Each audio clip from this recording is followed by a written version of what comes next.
Welcome back to another lecture of EE2080 Microprocessor Systems Design and Interfacing course.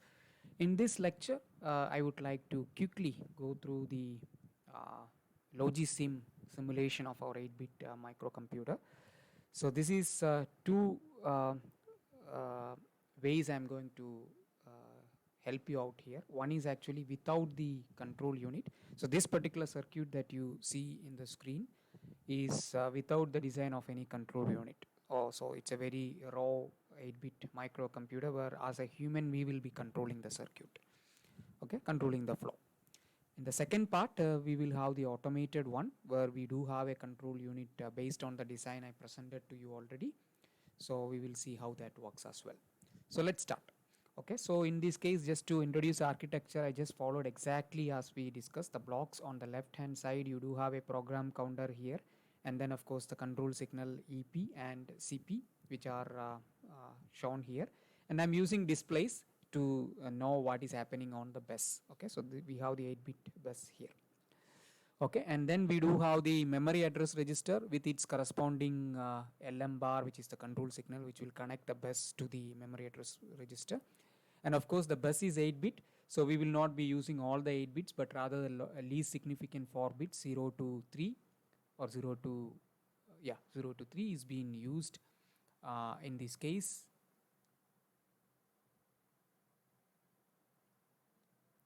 To put it into the memory address register. Okay, and then we do have the RAM here, and it has a C bar enable signal, which is given as the address or enable part to the memory to the RAM memory. And of course, I have loaded the RAM with some code. So this basically means 0B is the first location, 1C is the next location, E0 is the next location, and so on. So 0B, if you go back to the lecture slides, what does it mean actually is it is equivalent to LDA B. So that means whatever address is in the B should be loaded into the accumulator. 0 stands for LDA and B stands for the address location. So B here basically means this guy 05. So 0B, the instruction actually says you load the content of memory location B, which is actually this guy 05, okay, into the accumulator. And then 1C is the next instruction. So 1 stands for add and C stands for again the address location, which is this 12. So 1C basically means you add the content of the location C, which is actually 12. So first you have to load the content into register B, and then you add that with the content of accumulator, which was already this guy 5. So that result will be 17, something like that. And E0 is basically the out. E stands for out and 0 doesn't mean anything. So out is to display the output. And similarly, we have another one 0D again LDAD, that means load the content of address D to the accumulator. So address D has the content 13, so 13 will be loaded to the accumulator. And then 2E means you subtract the content of E from the content of accumulator. So basically the content of E is 3, that should be loaded to the register B, and then you subtract from whatever loaded in accumulator, which is 13. So 13 minus 3 is 10, which will be displayed here using the command E0. And then of course ideally you should put a halt here so that the progress of the thing stays there, but we have not implemented that yet in this code, so that's fine. So let's start. So let me just quickly reset the simulation. Okay, so you can go here and then reset the simulation, everything will be reset, so even the memory will be cleared. So you need to load, so either you can double click like this, okay, so you can edit the contents, so open up something like this, so you can manually edit it. So first time you may have to do it, so you manually edit it and then you can save it as a file, mem file. So I have already saved it, so I can load it. So you go to load and then there is an mem file here which will be loaded, and you see all the contents are back. Okay, so that's it. So everything is reset, and the thing is that the control signals are not proper, that is why the red warning has happened, because lot of things are shorted here. For example, this is enabled, so this is already enabled and connected, and too many things so are connected. So what we need to ensure is all the signals are given corresponding value. That is the role of control unit, right? The moment the system is switched on, control unit should be proper during the fetch and the execute part. So let's make sure that everything is fine. So clear, if you want to make it clear to start with, so we'll do that last, but before, let's make all the other control signals the opposite of it should be, right? It should be all disabled to start. So CP should be 0, no problem. EP should be 0, no problem. LM bar, if it is 0, it becomes high. That's why this is enabled. You can see a green, bright green here. That means this is enabled. So you make it 0, so this is disabled now, right? So LM bar should be 1, so that the negative logic, this becomes basically disabled. Similarly, all bars should be 1. So this should be 1, this should be 1, this should be 1, this should be 1, this should be 0 because it's not bar. This doesn't matter because it's a sub and add operation. Default 0 is add. So I just keep it as it is. And then EU should be 0 because it's not negative logic. LB bar is negative logic, so that should be 1. LO bar is negative logic, that should be 1. So you see the red has disappeared, it becomes black and we are set. Now let's clear to start with. So I have a clear, I just trigger the clock, so it's cleared. So all registers are cleared and you see RAM is not cleared. So that's a beauty. If I do reset simulation, everything gets cleared. Okay, so now let's move on. So now the first step, as you know, we need to connect the program counter to the memory address register. So for that to happen, we need to enable EP, we need to enable this connection as well, and then you trigger the clock. So let's do that. EP, so you go and enable the EP here, which is exactly this, and then of course the LM bar should be 0, so that is enabled. So you can see this is enabled, this is enabled. And now if I put the clock, this content which is 0, 0, 0, 0 will go and sit here. But anyway, it is all 0, so it doesn't matter at this stage. But let's do that. Okay. So one trigger of the clock, it is done. Now you ensure that, because you are the control unit now, so you have to ensure that the signals go back to their default state. So nothing is enabled now. Now next step in the fetch cycle, please go back to the lecture if you don't remember, or go back to the slide if you don't remember. The next part is basically the incrementation of the program counter. So we have to enable CP. So I'll put CP as 1 and then you trigger the clock. So basically this has become 1 now. You can see it over here. So I disable the CP because that part is done. Now next is basically you need to pass basically whatever is the address here is already pointing to the RAM. The address is already pointing, but we need to put that content into the instruction register. So for that to happen, you need to have this one enabled. So let's enable that. C bar, yeah, it's pointing to that. The dark shaded region shows that it's pointing to 0B. So 0B is or sort of now available in the bus here, but that should be actually loaded to this guy. So for that to happen, the LI bar should be going high. The output should be going high, right? So I just make it high. Okay, so that's perfect. So that means this connection is now enabled, but it will not come here until I trigger the clock. So clock triggered, and you can see 0B is already loaded here. So now we need to make sure we disable whatever we enabled. Sorry, C bar should be going low and LI bar should be going low. So going high, so that both are disabled. But the content is here. What is the next step? So the fetch part is done. I fetch the instruction from the RAM to the instruction register.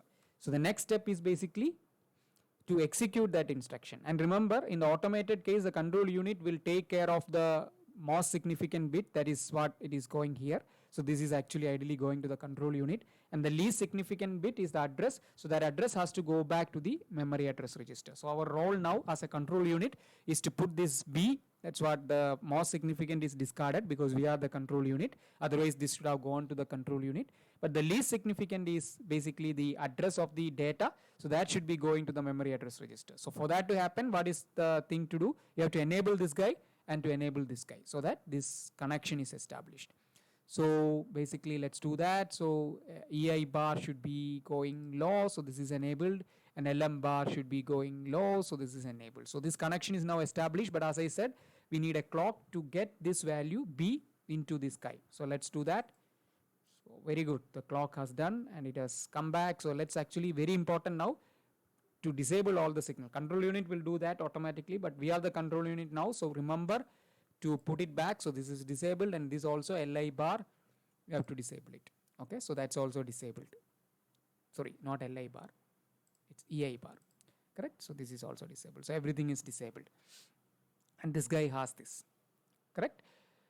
And now next step is actually to this address that has to be loaded to the accumulator, right? So we need to actually now enable this so that that address, yeah, 0.05, which was actually the location B's value, that has to be put into accumulator. So for that, what we need to do, accumulator, where is accumulator? Yes, this guy. So this is to be, so this is connected, so we will put that one clock. That's done. So let's go inside this. So there is an accumulator, and I didn't show you this before. So accumulator is here, register B is here, the add subtraction is here, and you can see over here the accumulator is already loaded with the content 05. So now let's go back. So that's done. Now let's make sure the control signals are put it back. So I disable the accumulator, I disable the CE bar. So this is again free for data transfer. So that's it. First instruction is all done. One cycle is one sort of instruction cycle is fully done, which included the fetch part and the execution part. So we achieved our role. What we did, we basically loaded the content in address B, which is 05, into the accumulator. So that is done. Okay, so this is how this automation works. Now just to give slightly more, so then next step again is the fetch part. So again, first part of the fetch part is basically load the program counter into memory address register. So you have to enable EP. So let me enable EP, and at the same time enable LM bar. Okay, so this is also enabled, a clock. That's it. Memory address register became 1, and now the process repeats. So that's it. Okay, and let me actually complete this. Let's see the output. Okay, so I will just make sure so that you completely follow it again and again.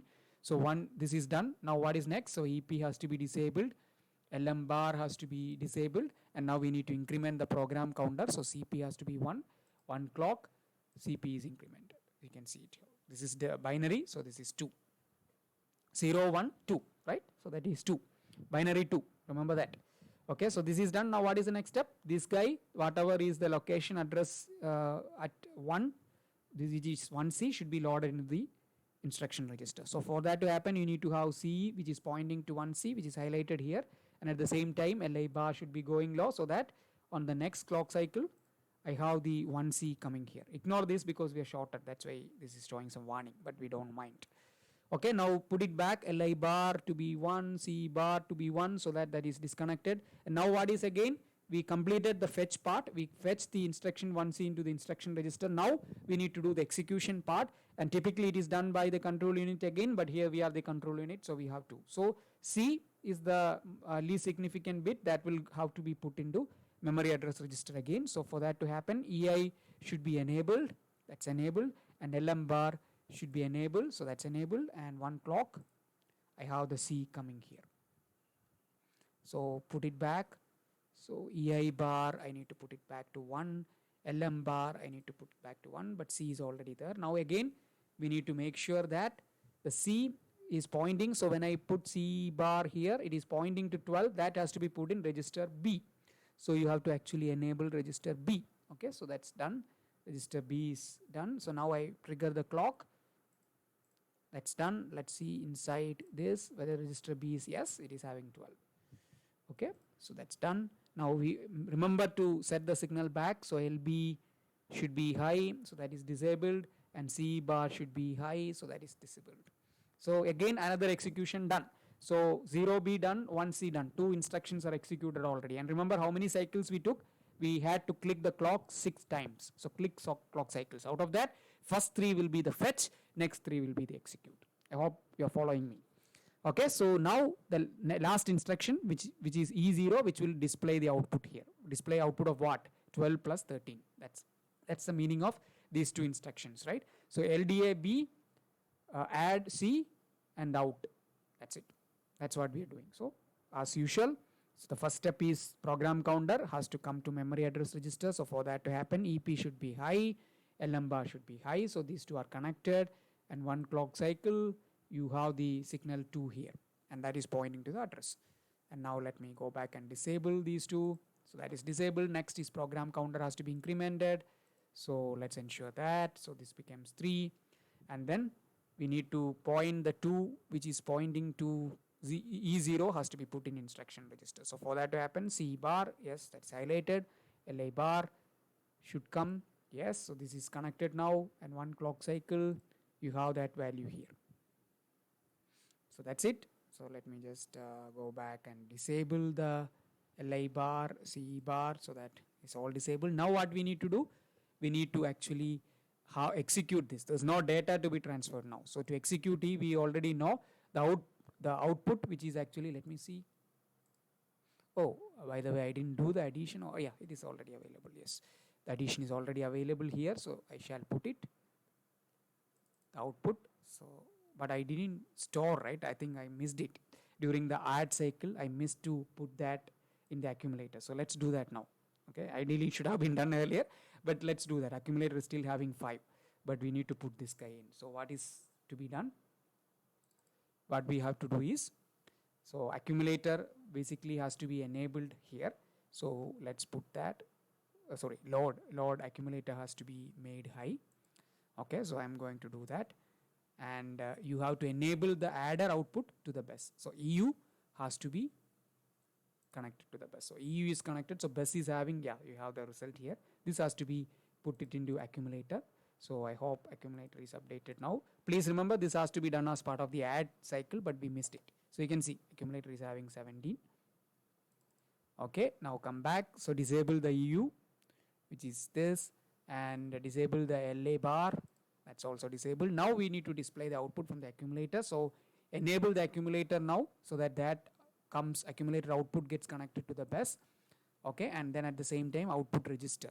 We enable that so that the value comes to output register and gets displayed here. So now just a simple clock. Yes, we are done. That's it, done. So these 3 instructions actually did display the output of 12 plus 13. Of course, 12 plus 13 in hexadecimal is 17, which is actually displayed here. Okay, so that's it, done. I think everything is fine.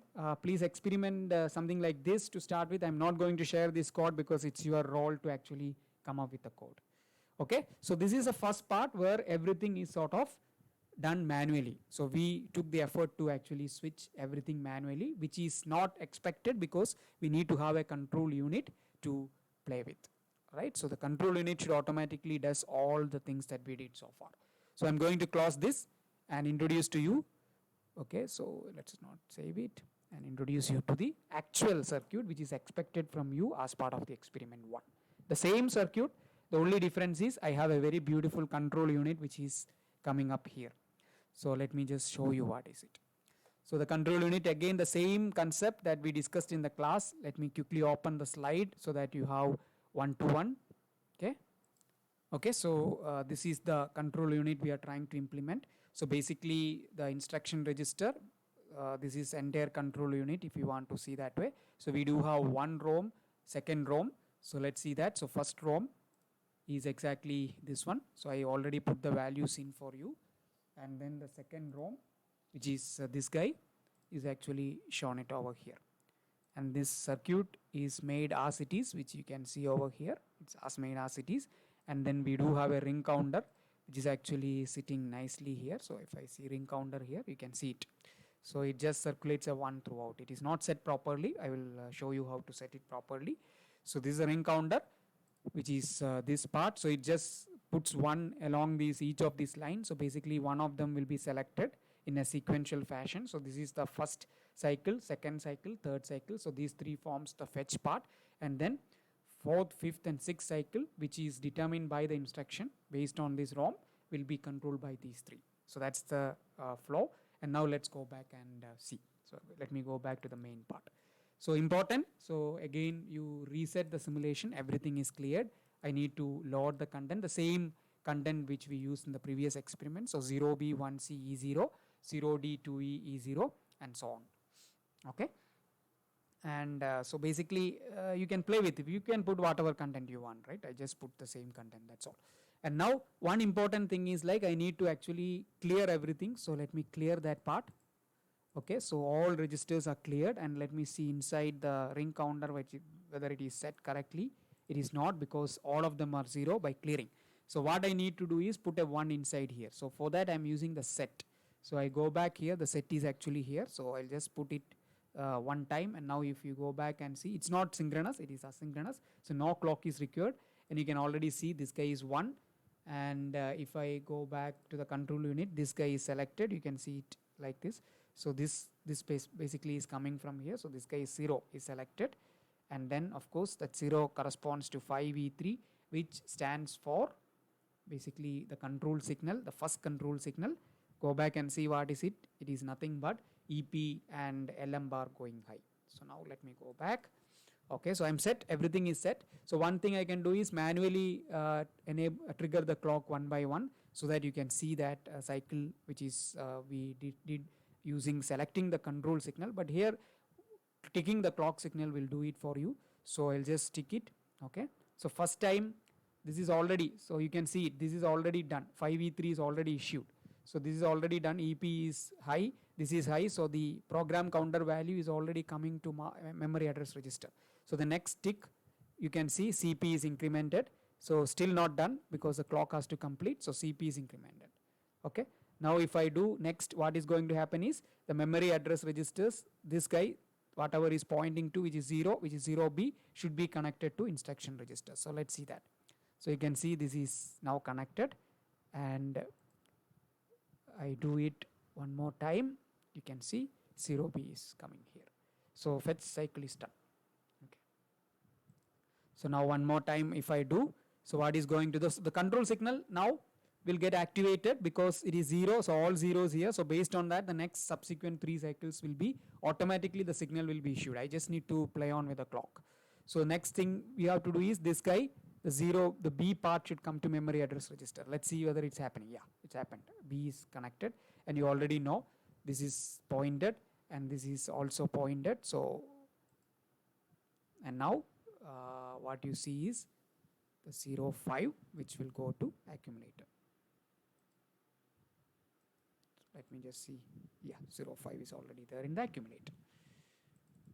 Okay, so I go back to the main circuit again, keep on triggering the thing. So now you can see over here, this, now the execution part is also done. So you need to have the fetch cycle again. So you again EP this one, so that program counter content is stored to memory address register. So that's done. So 1 is arrived here. Now you increment the program counter to 2, that's also done. Now you see 1C is pointed, that will come here. Yeah, it is done. 1C is done. And then that based on the 1, the next subsequent cycles will be, or signals will be issued, so you don't have to worry. So the next step is C has to be loaded to the memory address register. Let's say, yeah, that's also done. Now the content is 12, that should go to the register B. Alright, so I hope it is done. Let's go back and see. Yeah, 12 is done. So that part is done. Now let's see, continue with the clock. Yeah, now again the content, this content has to be loaded to memory address register because the second instruction is also done. Now it's the out instruction. So you do it, yeah, it became 2. Now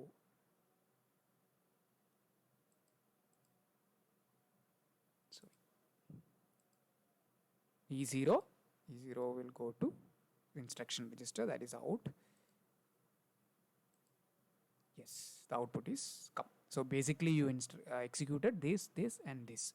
So add the content of, load the content of B to accumulator, add the content of C to the accumulator and display the result. So basically 12 plus 5 is 17. I think I made a mistake in just before. It's 12 plus 5, not 12 plus 13, right? Okay. So that's it. You can continue to play with and see the result of the next 3 instructions, which is 0D, load the content of D to accumulator, subtract the content of E from the accumulator and display. So basically 13 minus 3 will be 10. Okay, so you can see that. So I didn't put the halt again here. You can do that so that you put a halt here, the execution will be stopped. Otherwise what is going to happen is, as the program counter keeps on incrementing, this guy will go, and so halt, basically all you need to do is disable the program counting, override this guy and disable the entire stepping further, right? So that's it. Okay, so I hope this is very clear to you, and there is a way to, instead of clicking it, there is a way to actually continuously run it. So let me show you that as well. So again I will disable the clock, clear the circuit. Okay, so I'll this, and then of course set it. So ensure that this is, go back here, this is 1. Okay, so that's ensured. So that's it, you are ready to start the circuit. Oh, in fact the clear didn't work, so maybe let me just I think I didn't use the clear here, that's why. So maybe let's do the reset. Okay, and then you load the content back. Okay, so that is done. Now setting, I think it's already done. Is it done? No, it's not done. So you have to do the setting part. Okay, so now yeah, this is done. Go back again and check, ensure. Yeah, this is done. Now is the beautiful part. Now what you need to do all is simulate. So there is a tick frequency. So let's put it as 0.5 hertz, because otherwise it's very difficult for you to see it. And then ticks enabled. Tick 1 means just like we did before, only once it will tick. Ticks enabled means it just goes. So it will be very fast. Just see the flow. Okay. So first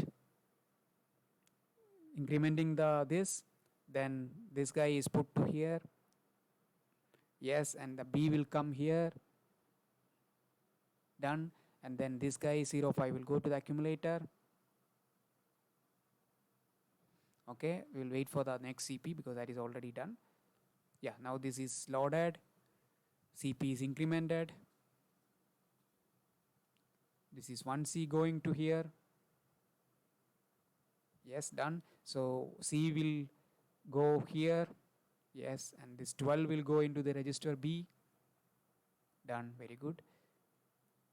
And then what is going to happen is again this guy will go here, so this becomes 2. Yes, and then incremented, so this becomes 3, and then this guy E0 will come here. Yes, done. So E will go and check the instruction, so you'll wait here 17. Very good, so that is done. Now again it goes back. So the yes, this is 3 here. Yes, and then is incremented to 4. Yes, done. This 3 is this instruction which will come here. Yeah, 0 will go to the control unit, D will go here. Yes, done. So 13 is the content which should be loaded in the accumulator. So that's done. Now again this connection will come. Yes, that is done. So that is means it will become 4. Yes, 4 is done. Incrementing happens. So 5. Now this fourth content which is 2E should come here. Yes, done. So 2 will go here, E will go here, it comes here. Yes, and the ETH location is 3 which will go to the register B. And again this will come. Yes, so this will become 5. Yes, this increment 6. Yes, so fifth location is this E0, that is the output. So wait for the output. Let's see the output. So E0 will come here, but then later on it will come here. That's it, done.